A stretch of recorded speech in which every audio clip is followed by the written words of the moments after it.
It started with a whisper of prejudice and ended with a tear that shattered silence. "Are you sure this young man should be taking care of our most important patient?" Dr. Catherine Wellington's sharp voice sliced through the fifth-floor hallway of Mount Sinai Hospital, loud enough for everyone to hear, especially the young black doctor approaching room 312. Dr. Andre Santos paused at the door. He took a steadying breath and adjusted the stethoscope around his neck.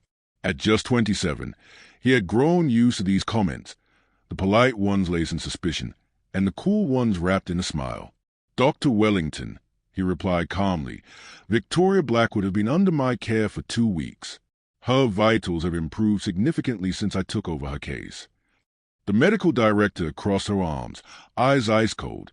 "The Blackwood family donated $4 million to build our pediatric wing. We can't afford to experiment." Andre knew what she meant by experiment. From the moment he stepped into Mount Sinai on a scholarship from a public university, every case he touched felt like a test. Victoria Blackwood, 25, blonde, heir to a billion-dollar real estate empire, had been in a coma for 4 months after a yachting accident. To her family, doctors were staff, and black doctors were beneath them. But Andre wasn't here to be liked. He was here because he earned it. Every step, every sleepless night, every textbook page turned under flickering light. "With all due respect, Dr. Wellington," he said evenly, "I trained at Johns Hopkins. My specialization is in head trauma and altered states of consciousness." Her frown deepened. Johns Hopkins. The name always caused a pause, like people needed a second to reconcile their assumptions with the truth. Andre entered Victoria's room. Morning light spilled across expensive curtains. For 120 days, Victoria had been motionless, kept alive by machines, surrounded by flower from people who never truly looked beyond her wealth. But Andre saw something others didn't. He had been watching, carefully, quietly, minute eye twitches, subtle shifts in breathing, reactions so faint they would escape even trained eyes. But not his. "Good morning, Victoria," he whispered, gently changing the dressing on her surgical wound. "I know you're in there, and when you're ready to come back, I'll be here." What Andre didn't know was that Victoria had been awake for 3 weeks, trapped in her body, a prisoner behind her eyelids, listening to everything, every word, every judgment, every biased remark about the doctor who refused to give up on her. And for the first time in her life, she was learning what it meant to be judged not for what she had, but for who she wasn't. As Andre continued his delicate examination, Victoria was fighting, silently, screaming inside, trying to move, to signal, to break free. But her body wasn't ready. Then something changed. Andre paused. Her eyes moved, not randomly, not reflexively, with purpose. He leaned closer, heart pounding. The patterns, the response to voice, the dilation of her pupils. She was in there, and he had the evidence. He scribbled in his notebook, documenting it all. Then the door slammed open. "What the hell do you think you're doing?" Margaret Blackwood, Victoria's mother, regal, commanding, and furious. Behind her stood Richard, Victoria's older brother, and Dr. Wellington, each wearing a face of controlled disgust. Andre straightened slowly, hands visible. A lifetime of practice in rooms where respect wasn't guaranteed. "I'm conducting a neurological exam," he said with calm precision. "Victoria has been showing promising signs." "Signs," Richard sneered, "that more experienced doctors have failed to detect? How convenient." Andre didn't flinch. He had published papers in prestigious journals on exactly this type of case, things most doctors hadn't done in decades of practice. "With all due respect," he said, "I study. This is my specialization. At Johns Hopkins." "Enough," Wellington snapped. "The family has the right to choose who treats her. Perhaps you'd be better suited to patients more in line with your experience." The insult stung, but not because it was new. He had heard it before. Poor patients, underfunded wards, the forgotten. That's where they thought he belonged. But this time was different. Victoria's monitor beeped, just slightly, but Andre noticed. Her heart rate had changed. She had heard every word. He turned to Margaret. "Mrs. Blackwood, It is my professional opinion that Victoria is far more conscious than she appears, which means she's been hearing everything said in this room." The silence was immediate. Richard shifted uncomfortably. Margaret looked pale. "Was it guilt? Is that even possible?" she asked, voice suddenly softer. Andre nodded. "More common than you think. Patients often regain awareness before they regain movement. That's why I speak to her like she's listening, because I believe she is." What he didn't say was that he had been talking to her for 2 weeks. About medicine, music, about racism. Conversations that now made perfect sense as she had truly been awake. Dr. Wellington cleared her throat. "Dr. Harrison will take over from here." Andre smiled, but there was no warmth in it. The same Dr. Harrison who hasn't published in neurology in over 15 years? I'm sure he'll do just fine. The Blackwoods left without a word. Andre leaned close to Victoria's ear one last time. "If you can hear me, I need you to know something. I won't stop fighting for patients like you. And when you come back, I hope you remember that strength isn't about money or power. It's how we treat people who can't fight back." He stepped away, and behind him, a single tear rolled down Victoria's cheek, her first movement in months. But the real awakening had only just begun. They called him inexperienced. They called it an experiment. But what they didn't know was she was listening. Room 312 at Mount Sinai wasn't just another hospital suite. It was a battlefield. On one side, a young black neurologist fighting for dignity. On the other, a billion-dollar family fighting to stay in control. Dr. Andre Santos, 27, brilliant, calm, and unshakably professional, had cared for Victoria Blackwood for 2 weeks. She'd been in a coma for 4 months. 25 years old, heir to a real estate empire, silent and still after a yachting accident. But she wasn't gone. Not completely. Andre had seen the signs. Subtle pupil reactions, breathing shifts, minute muscle twitches. He had studied altered states of consciousness at Johns Hopkins, and what others ignored, he documented. Alone, quietly. Then came the confrontation.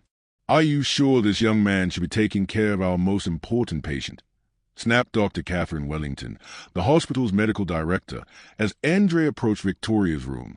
"I'm performing a routine neurological examination," Andre replied, calm and steady. "She's showing promising signs. I believe she may be regaining consciousness." Margaret Blackwood, Victoria's mother, wasn't having it, nor was her son, Richard. To them, Andre didn't look like the kind of doctor who should be anywhere near the Blackwood name. But what none of them knew was that Victoria was conscious, trapped, helpless, but awake. She had heard everything, the racism, the arrogance, the indifference, and she remembered how gently Andre had spoken to her during every visit, how he'd talk about medicine, music, justice, never knowing that behind those closed eyes, someone was listening. Then came the final straw. Dr. Harrison, an aging neurologist who hadn't published research in 15 years, took over Victoria's care. Under his watch, Margaret pushed for aggressive procedures, invasive surgeries that could cause permanent neurological damage. Victoria was terrified. She couldn't speak, couldn't move. But Andre, he wasn't done. Behind the scenes, Andre began building something.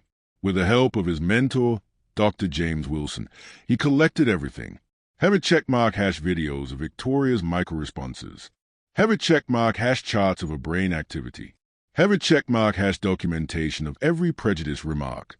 Heavy checkmark hash and financial records, showing the Blackwood were pressuring the hospital to keep Victoria in a coma, to delay inheritance transfers. But that wasn't all. Andre had started secretly visiting Victoria late at night, when sympathetic nurses cleared the way. Using advanced neurological techniques, pressure codes, light patterns, he established communication. 2 squeezes of his hand. That's all it took. Victoria was alive and ready to fight alongside him. The trap was set. 3 days later, the Blackwoods gathered for a medical meeting with Dr. Harrison. The plan? Approve an experimental brain surgery to wake Victoria up. That's when the auditorium door opened, and in walked Andre, with Dr. Patricia Reeves from the State Medical Commission, a TV news crew from Medicine in Focus, and Dr. James Wilson himself. "Excuse the interruption," Andre said, his voice calm and surgical. "But you're about to make a mistake that could cost Victoria Blackwood her life." "What are you doing here?" Richard exploded, but before he could continue, Dr. Reeves stepped forward. "We have legal authority to investigate medical negligence and malpractice based on evidence provided by Dr. Santos." What followed was a demolition. Andre revealed Harrison's negligence, secret payments between the hospital and the Blackwoods, recordings of conversations where prejudice was weaponized, and medical proof Victoria had been conscious for weeks. Then, the final blow. Andre turned on a live feed from room 312. Victoria Blackwood, sitting up in bed, fully awake, talking calmly to a nurse. Gasps filled the room. "How?" stammered Harrison. "3 days ago," Andre said. "But she asked us to wait. She wanted to be here for this moment, in her own way." Then Victoria's voice came through the speaker. "I would like to make a public statement." The entire room froze. For 4 months, I was conscious but unable to communicate. During that time, I learned more about people than I had in a lifetime of privilege. Dr. Andre Santos treated me like a human being when others saw me as a burden or trophy. He saved my life, not just medically, but by refusing to let your arrogance silence what he knew to be true. She turned her words on her mother and Dr. Harrison. "You nearly had me cut open for no reason. Not because I needed it, but because you couldn't recognize your own bias." Silence, until Dr. Reeves spoke. "Dr. Harrison, your license is hereby suspended. Ms. Blackwood, all financial agreements with this hospital are under investigation. And as for the pediatric donation, it will be refunded until further ethical review." And then, Dr. Andre Santos will be promoted to head of neurology, effective immediately. 6 months later, Mount Sinai was unrecognizable. Under Andre's leadership, the department had become a haven for diverse talent. His Santos protocol for Coma care was now standard across multiple states. Victoria, she had become more than just a patient.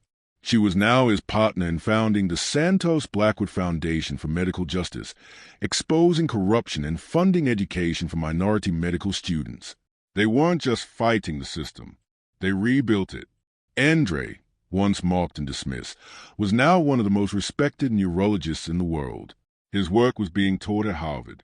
The same hospital that once ignored his credentials now honored his research as revolutionary. And those who had tried to destroy him? Dr. Harrison was now a failed equipment salesman, his name forever linked to scandal. Margaret Blackwood lost nearly half her fortune and all her social standing. Richard fled overseas, buried under lawsuits. In the end, Andre's revenge wasn't loud. It wasn't bitter. It was brilliant. He built something so powerful, so undeniable, that those who doubted him were erased by their own irrelevance. As Andre stood at the podium of the National Congress of Neurology, once reserved for people like Harrison, he smiled and said, "True strength doesn't come from tearing down others. It comes from becoming so excellent they can no longer ignore you." Victoria, watching from the front row, nodded with quiet pride. She had once been his patient. Now, she was his partner in purpose. If this story moved you, don't forget to like, share, and subscribe. Because sometimes the best stories aren't about revenge. They're about rewriting the rules so no one else has to fight the same battle again.